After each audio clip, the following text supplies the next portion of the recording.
नमस्कार, स्वागत है आपका हमारे खास कार्यक्रम में। मैं हूं वेंकटेश कोरी। स्मार्ट सिटी प्रस्ताव को लेकर लगातार विरोध की आवाजें उठने लगी हैं। इसके पहले तक तो कांग्रेस के नेता ही विरोध जताते आ रहे थे, लेकिन अब इस विवाद में भाजपा से जुड़े नेता भी कूद पड़े हैं। हाल ही में पूर्व कैबिनेट मंत्री अजय विश्नोई ने महापौर को पत्र दर पत्र लिखकर स्मार्ट सिटी प्रपोजल पर लगातार कई सवाल और गंभीर सवाल खड़े किए हैं। इस पूरे मसले पर आज हम बात करेंगे पूर्व कैबिनेट मंत्री अजय विश्नोई से। उनसे ही जानेंगे किस तरह के सवाल उन्होंने अपनी ओर से उठाए हैं और किस प्रकार के आरोप वो अपनी तरफ से स्मार्ट सिटी प्रस्ताव को लेकर लगा रहे हैं। विश्नोई जी, अगर मेरी आवाज़ आप सुन पा रहे हैं तो बहुत स्वागत है आपका हमारे खास कार्यक्रम में। जी धन्यवाद। बड़ी चर्चा है विश्नोई जी आपके खतों की इन दिनों। हाँ, वो खत क्या है, मतलब शहर के हित में लिखी गई कुछ बातें हैं। वैसे किस तरह के सवाल आपने अपने खतों के जरिए उठाए हैं और क्या लगता है कि जिस प्रकार से प्रपोजल बनाया गया है स्मार्ट सिटी का, उसमें जनता को गुमराह किया जा रहा है और आने वाले दिनों में भारी टैक्सेशन होने वाला है जनता के ऊपर? स्मार्ट सिटी एक महत्वाकांक्षी प्रोग्राम है भारत सरकार का और मध्य प्रदेश में पहली बार जबलपुर का चयन उसमें हो गया। इसमें हम सबके लिए बड़ी प्रसन्नता की बात है। अब स्मार्ट सिटी का जो खाका बनना है उसमें जन भागीदारी एक अपने आप में महत्वपूर्ण पक्ष है। ऐसी शर्त केंद्र सरकार ने लगातार लगा के रखी हुई है। अब स्मार्ट सिटी में बनने के दो अलग अलग पहलू, एक स्मार्ट सिटी कैसी बने और कहाँ बने, उसके मामले में शुरुआती दौर पे नगर निगम ने ऐसा दावा किया कि उनके पास 85,000 SMS आए। उन्होंने बहुत से लोगों से लाके बातचीत करी और कुल मिला के 2,56,000 लोगों से बातचीत करके तय किया कि हमारी स्मार्ट सिटी में क्या होना चाहिए।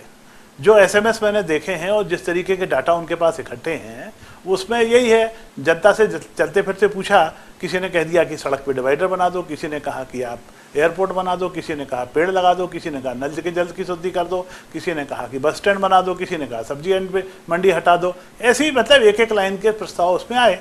चलिए, आपने जनता से भागीदारी कर ली। हालांकि मेरा प्रश्न चिन्ह वहाँ पर भी लगा हुआ है कि जो 85,000 SMS से मैंने 3,500 SMS डाउनलोड किए वो कुल 72 नामों से भेजे गए हैं। वो 72 नामों के साथ में भी हर एक SMS के आगे SAI करके एक कोड लगा हुआ है। ऐसे कोड जो थोक में SMS भेजती हैं कंपनियां वो दिया करती हैं। तो ऐसा लगता है कि ये SMS भी किसी ने उनको ठेका दिया और ठेके पे SMS बुलवा लिए। एक तो वो शंका आई थी। दूसरी चर्चा के विषय का जो था कि चलिए, आपने जिस भी प्रकार बातचीत करी, 2,56,000 लोगों से बातचीत करके आपने स्मार्ट सिटी का एक खाका बना लिया। जो खाका बनाया आप उसको जनता के सामने लाइए। उसमें बताइए कि आप 4,000 करोड़ का आपने इसमें खर्च करने वाले हैं। तो 4,000 करोड़ में कौन कौन सी योजनाएं ले रहे हैं, किस किस योजना में कितने कितने रुपये लगने वाले हैं, उस योजना का शहरवासियों को क्या लाभ मिलने वाला है, वो कितने बड़े क्षेत्र में फैली है। ये अखबारों में तो आया कि वो 4 वार्डों के अंदर बनने वाली है। तो पहले तो एक लगा कि 4 वार्ड जो पहले ही से जबलपुर में स्मार्ट है उनको और स्मार्ट बनाने की बजाय बेहतर होता कि या तो हम एक अलग से स्मार्ट सिटी बना लेते या दूसरे जो पिछड़े हुए वार्ड हैं उनको कहीं स्मार्ट बनाने का प्रयास करते। खैर, जो भी उन्होंने खाका लिया है अब उसको जनता के सामने लाएं। ये अनुरोध मैंने उनसे मुख्यमंत्री जी के सामने किया था। मुख्यमंत्री जी ने भी उनको निर्देशित किया था कि आप इसको जनता के सामने लाइए। और मेरी अपनी जानकारी में केंद्र सरकार ने भी पत्र लिख के उनको कहा हुआ है कि जो कुछ आपने खाका बनाया है वो जनता के सामने लेके आइए। आप व्यक्तिगत तौर पर मानते हैं कि ये गंभीर मामला है? देखिए साहब, मैंने तो 85,000 SMS देखे नहीं।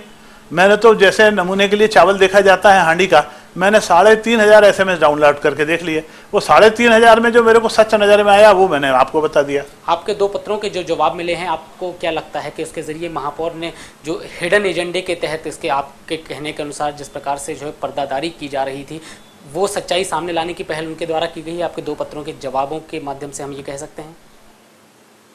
नहीं, जो उन्होंने मेरे को जो पत्र के मेरे पहले पत्र के जवाब में जो पत्र लिखा, उस पत्र के जवाब में उन्होंने लिखा कि उन्होंने 26 तारीख को ये पूरा मसौदा नगर निगम की वेबसाइट पे अपलोड कर दिया है।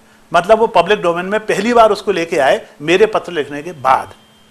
और मैंने फिर उनको वापस बताया है कि आपने जो अपलोड किया है वो उससे अधूरा है। उसके जो एनेक्शर साथ में होना चाहिए वो एनेक्शर आपने अपलोड नहीं किए हैं। वो एनेक्शर उन्होंने अभी तक अपलोड नहीं किए हैं। जब तक पूरा सच जनता के सामने नहीं आएगा, जनता उस पर रिएक्शन नहीं दे पाएगी। विश्नोई जी, आपके सवाल, आपके पत्रों की टाइमिंग को लेकर भी लगातार सवाल उठाए जा रहे हैं। इसके पहले स्मार्ट सिटी मिशन को लेकर जिस प्रकार का प्रपोजल तैयार किया जा रहा था, उस समय सेमिनार वर्कशॉप के जरिए आम नागरिकों, प्रबुद्ध वर्गों और स्टूडेंट्स और समाज के हर तबके को कवर करने की कोशिश की गई थी और उनके सुझाव भी लिए गए थे। उस समय तो आपकी उपस्थिति बिल्कुल नहीं थी। अभी अचानक आपके द्वारा सामने आ जाने के बाद, सवाल उठाए जाने के बाद ये चर्चा भी हो रही है कि टाइमिंग को लेकर बातें हो रही है अभी। नहीं, जिस समय ये सुझाव ले रहे थे, मैं उस समय कोई भी सुझाव देने की पक्षधर इसलिए नहीं था कि ये स्पष्ट नहीं कर रहे थे कि शहर के किस इलाके को ये स्मार्ट बनाने वाले हैं। रांची के लिए पूछते तो उसके लिए सुझाव अलग होता, आधारताल के लिए पूछते तो उसका सुझाव अलग होता, ग्वारीघाट के लिए पूछते तो उसका सुझाव अलग होता, और ये जबलपुर के 4 वार्डों की बात करते तो उसके लिए सुझाव अलग होते। जो जिन्होंने सुझाव, जितने मैंने कहा ना, जितने सुझाव इनको मिले हैं, बस यही मिले हैं कि नाली बना दो, सड़क बना दो, डिवाइडर बना दो, लाइट लगा दो, सब्जी मंडी बना दो, बस स्टैंड बना दो, ऐसे मिले हैं सुझाव। ऐसे सुझाव मैं भी दे के क्या कर लेता उस पर। यदि हम आज की तारीख में सुझाव देने की स्थिति में है तो आप देने की स्थिति में है कि आपने जो बनाया है वो किस हद तक अच्छा है या उसको और अच्छा कैसे बनाया जा सकता है। नहीं, मिशन की जो परिकल्पना लाई गई थी वो तो केंद्र सरकार के द्वारा लाई गई थी, और 750 एकड़ या 550 एकड़ की जो मापदंड, जो क्राइटेरिया तैयार तय किया गया था, वो तो केंद्र सरकार ने किया था। इसमें निगम की क्या भूमिका है? निगम ने तो गाइडलाइन को फॉलो करने की कोशिश की। नहीं, शहर, पूरे शहर को एक साथ कवर कर भी नहीं सकते, परंतु उसमें कोई 500, न्यूनतम 500 लिखा था। 500 से ज़्यादा भी हो सकता था, एग्जिस्टिंग भी हो सकता था और नया इलाका भी हो सकता था। ये तो स्वतंत्रता उसमें दी गई थी। इन्होंने तय किया हम एग्जिस्टिंग को ही बनाएंगे, और एग्जिस्टिंग में भी उसको ही बनाएंगे जो सर्वाधिक पहले ही से डेवलप है।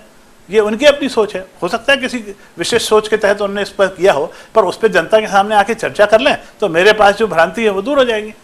विष्णु जी, ऐसी क्या परिस्थितियां निर्मित हुई कि आप लोगों को जो है आज जो गिले शिकवे दूर करने की जो बातें हुई, सीएम साहब के सामने करने की आवश्यकता पड़ी? क्योंकि भाजपा को तो ऐसा कहा जाता है कि पार्टी विद अ डिफरेंस, सभी बातें, सभी गिले शिकवे भाजपा पार्टी के मंचों पर ही कहे जाते हैं। लगातार वहाँ सीएम साहब के सामने हमले हुए महापौर के ऊपर, एक के बाद एक। सीएम के साहब के सामने कोई हमला नहीं हुआ। सीएम के साहब के सामने हमने सिंपल सी बात रखी कि इसका सच हम लोगों के सामने नहीं आ रहा है, तो इसका सच सामने आ जाए। तो उन्होंने उस बात को पकड़ा और कह लिया ठीक बात है, इसको ले जाओ, जनता को दिखाओ पावर पॉइंट प्रेजेंटेशन, मेरे को मौका लगेगा तो मैं भी आ जाऊँगा। इतनी सहज भाव से बात उन्होंने रखी। परंतु जब सीएम साहब के कहने के बाद भी उन्होंने कोई बैठक बुलाई नहीं, तो मैंने उनको रिमाइंडर दिया कि आप साहब बैठक बुला लीजिए। इस पूरे मैटर में क्या आप मानते हैं कि समाज के सभी वर्गों, प्रबुद्ध वर्गों और जनप्रतिनिधियों की उपेक्षा हुई है स्मार्ट सिटी का प्रपोजल बनाने के मामले में? नहीं, ये तो जनप्रतिनिधि बताएंगे उनकी उपेक्षा हुई कि नहीं हुई। मेरे को नहीं मालूम कि उनसे पूछ के बताया गया कि नहीं। हाँ, मेरी एक जानकारी जरूर है, अभी 12 अगस्त को नगर निगम से इस प्रस्ताव को पास किया है। अब नगर निगम के पार्षदों को इसको डिटेल में बताया गया कि नहीं बताया गया, ये आप पार्षदों से पूछिए।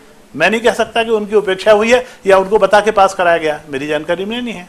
वैसे बैठक को लेकर क्या लगता है आपको? आपके पत्रों के बाद कोई पहल होगी? आपको भरोसा है कि आने वाले दिनों में बैठकें होगी इस मामले में?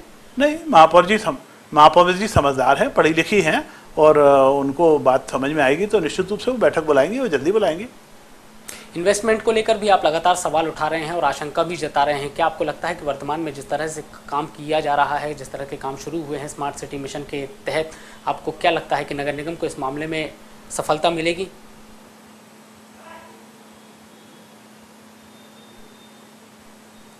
भाई, जो कुछ पढ़ने में मेरे को आ रहा है इनके प्रपोजल में, उस पर मेरे को बहुत सी शंकाएं नजर आ रही हैं। उन्हीं शंकाओं के समाधान के लिए मैं उनसे डायरेक्ट डायलॉग का इच्छुक हूँ। एक चर्चा ये भी पार्टी हलकों में सुनी जा रही है कि आप पश्चिम में से दिलचस्पी ले रहे हैं और आने वाले दिनों में जो है आप पश्चिम से चुनाव लड़ने की ख्वाहिश रखते हैं, इसलिए आपके इन पत्रों को भी उस पूरे मैटर से जोड़कर देखा जा रहा है। देखिए, सवाल यह है कि हमारे यहाँ फैसले पार्टी करती है, और ये पत्राचार का और पश्चिम का क्या लेना देना? ये स्मार्ट सिटी पश्चिम क्षेत्र में तो है नहीं, तो फिर इसको पश्चिम क्षेत्र से क्यों जोड़ रहे हैं? ये तो मध्य क्षेत्र का इलाका है पूरा, ये तो मध्य क्षेत्र का इलाका है, हमारे माननीय मंत्री शरद जैन जी की विधानसभा का क्षेत्र है। बिल्कुल, इन बिंदुओं पर जिस प्रकार से मुख्यमंत्री जी ने भी जो है दिलचस्पी दिखाई थी, क्या आपको लगता है कि वो भी आपके बिंदुओं का समर्थन कर रहे हैं और उनको भी समझ में आ गया होगा कि आपके द्वारा उठाए गए सवाल जायज़ हैं? देखिए, हमारे सीएम साहब बहुत खुले व्यक्ति हैंगे, और वो जनता के साथ में सीधी हमेशा जनचर्चा करके बातचीत करते रहते हैं, मंच से भी करते हैं, डायरेक्ट भी बातचीत करते हैं, लोगों से मिलते भी हैं। तो उनको लगा कि हाँ, ये बात सही है, स्मार्ट सिटी की प्रोजेक्ट को जनता के सामने लाना चाहिए, तो उन्होंने कह दिया लेके आओ। आप श्योर हैं कि आपके पत्रों के बाद बैठक बुलाई जाएगी और आम जनता में, आम जनमानस में जिस प्रकार की भ्रांतियां आने वाले दिनों में जो टैक्सेशन होने वाला है उसको लेकर है, उसको दूर करने की कोई कोशिश? मेरे को नहीं मालूम, मैंने सिर्फ समाचार पत्र में पढ़ा है कि वो बैठक बुलाने तैयार है। अभी तक ना तो उनका मेरे पास कोई फोन आया है ना पत्र आया। दोनों पक्षों में एक सकारात्मक वार्ता की स्थिति बन रही है। अब क्या ये मान लिया जाए कि अब आपके द्वारा पत्र नहीं लिखे जाएंगे और कोई चौथा पत्र आप नहीं लिखेंगे? नहीं, यदि आवश्यकता होगी तो जरूर जारी करूंगा।